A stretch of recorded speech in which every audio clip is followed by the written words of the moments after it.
দর্শক, হঠাৎ করে আল জাজিরার সাংবাদিক জুলকারনাইন শায়েরের একটি ফেসবুক পোস্ট চাঞ্চল্যের সৃষ্টি করেছে।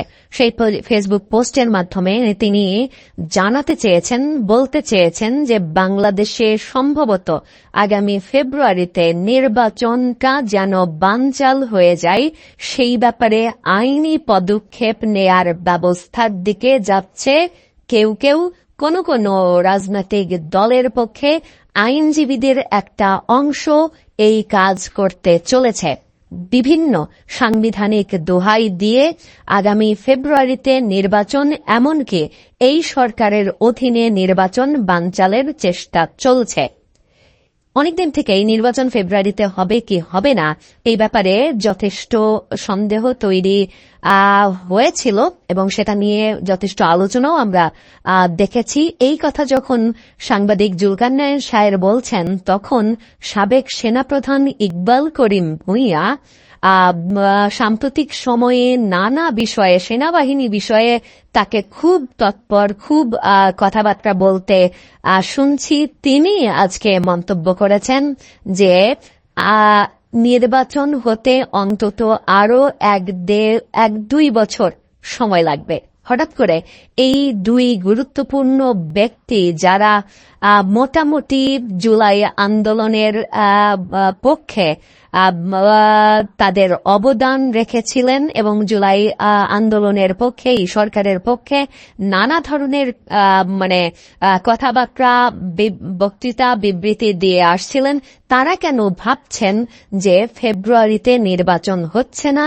এককাঠি সরেস হয়ে ইকবাল করিম ভূঁইয়া কেন ভাবছেন যে এই নির্বাচন আরো 2 বছর সময় লাগতে পারে হতে? একটু বোঝার চেষ্টা করবো এই ভিডিওতে। থাকবেন পলিটিক্স টিভির নিয়মিত আয়োজনে।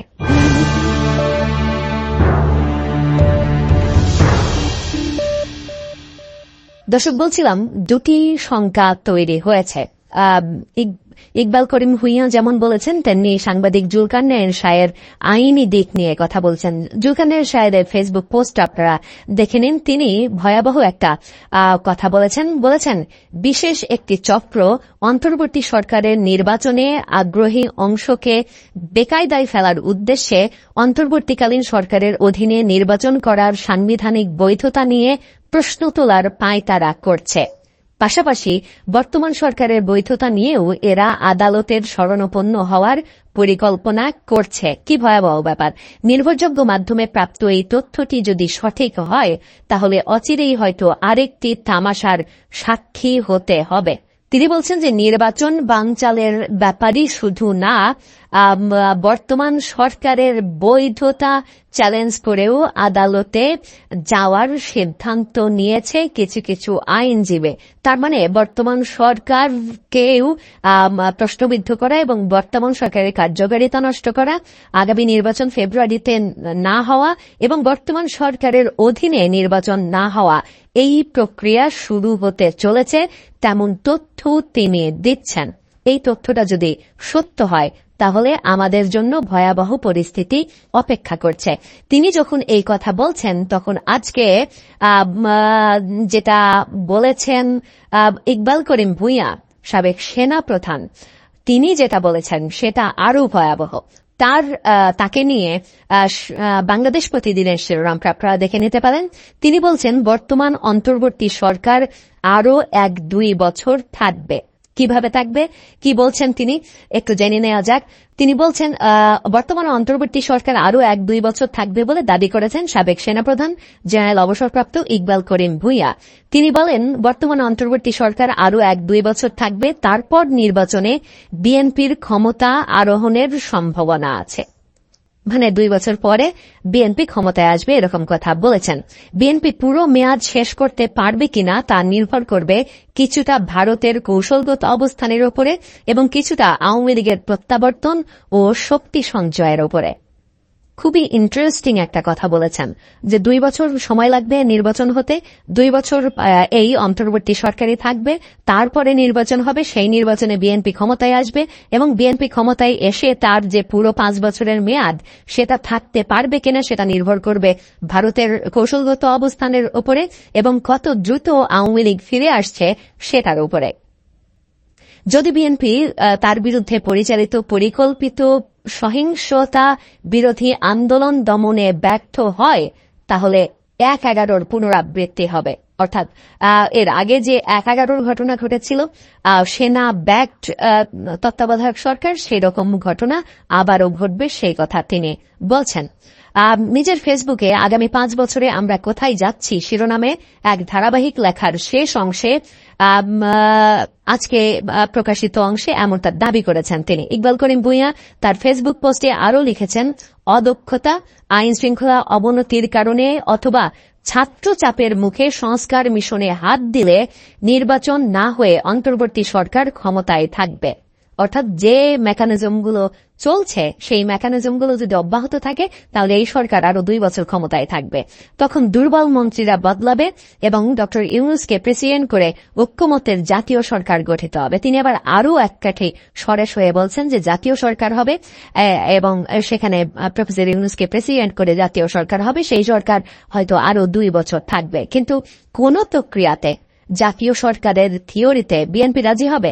বিএনপি প্রফেসর ইউনূসকে রাষ্ট্রপতি করে আরো 2 বছর তিনি ক্ষমতায় থাকুক, এটা মেনে নেবে? এটা চাইবে? আমার মনে হয় যে চাইবে না। সাবেক সেনাপ্রধান লিখেছেন, সংবিধান বদলের ক্ষীণ গুঞ্জন উচ্চকিত হলে আগামী 5 বছর যাবে গণপরিষদের নির্বাচন, সংবিধান প্রণয়ন ও গণভোটে। আবার আরো ভয়াবহ কথা বলছেন যে সংবিধান বদলের যে গুঞ্জন, সেই গুঞ্জন যদি অব্যাহত থাকে তাহলে এই ব্যাপারগুলো সংবিধান প্রণয়ন, সংস্কার, গণপরিষদ নির্বাচন, গণভোট, এগুলো নিয়ে আরো 5 বছর সময় যাবে। তার মানে হচ্ছে ডিলে করার প্রসেস চলছে, এটা তিনি দেখতে পাচ্ছেন। যাই ঘটুক, এই 5টি বছর দেশকে বাস করতে হবে বিভ্রান্তি, অস্থিরতা, প্রতিবাদ, আন্দোলন, হরতাল, অবরোধ ও সহিংসতার ভেতর দিয়ে। পঙ্গু অর্থনীতি দরিদ্রদের আরো বিপদে ফেলবে এবং সামাজিক অর্থনৈতিক সূচকে বাংলাদেশ ক্রমাগতভাবে পেছাতে থাকবে।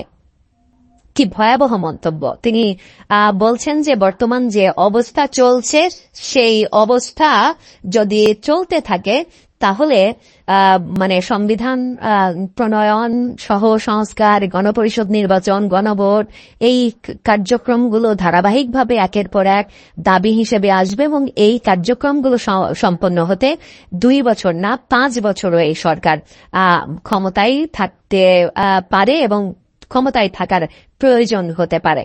জুলকারনাইন সাহেব বলছে, আইনি পথে এই নির্বাচন ডিলে করানোর চেষ্টা করা হচ্ছে এবং এই সরকারের বৈধতা নিয়ে চ্যালেঞ্জ করা হতে পারে খুব শীঘ্রই আদালতে। সেটা একটা প্রেক্ষাপট। আবার সাবেক সেনাপ্রধান ইকবাল করিম ভূঁইয়া তিনি বলছেন যে অন্তত 2 বছর এই সরকার নির্বাচন দেবে না, 2 বছর পরে নির্বাচন হবে, তারপরে বিএনপি ক্ষমতায় এসে ফুল টার্ম তারা ক্ষমতায় থাকতে পারবে না। কিন্তু আবার এই বাস্তবতাও তৈরি হতে পারে যে এই গণভোট, গণপরিষদ নির্বাচন, নতুন সংবিধান প্রণয়ন, এই ফাউড়াগুলো যদি অনেক বেশি আকারে আসে তাহলে সেটা 5 বছরের ধাক্কা লাগবে। তাহলে কি আমরা অনিশ্চিত গন্তব্যের দিকেই যাচ্ছি? দর্শক, কি হচ্ছে, কি হতে চলেছে? আপনার মন্তব্য জানিয়ে লিখতে পারেন আমাদের কমেন্ট বক্সে।